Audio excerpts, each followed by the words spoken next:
দশগ্রাম গোবরাছড়া এলাকায় জমির অবৈধ গাঁজা কাটা অভিযান পুলিশের। বৃহস্পতিবার দুপুর থেকেই অভিযান চালায় নয়ারহাট তদন্ত কেন্দ্রের পুলিশ।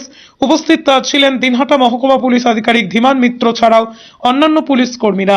জানা গেছে, গোপন সূত্রে খবরের ভিত্তিতে এদিন গোবরাছড়া নয়ারহাট গ্রাম পঞ্চায়েতের 10 গ্রাম গোবরাছড়া এলাকায় জমির অবৈধ গাঁজা কাটা অভিযান চালায় পুলিশ।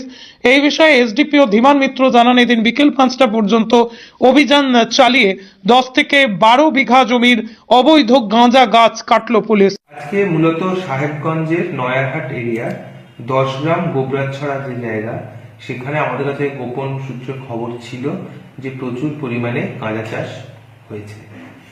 আমরা সেই ইনফরমেশনের ভিত্তিতে আমরা সেখানে যাই এবং দেখি বিস্তীর্ণ অঞ্চল জুড়ে গাঁজার চাষ হয়ে রয়েছে এবং সেখানে আমরা আজকে গাঁজা কাটা শুরু করা হয় এবং প্রায় 10-12 বিঘা জমির গাঁজা আজকে ডিস্ট্রয় করা হয়েছে।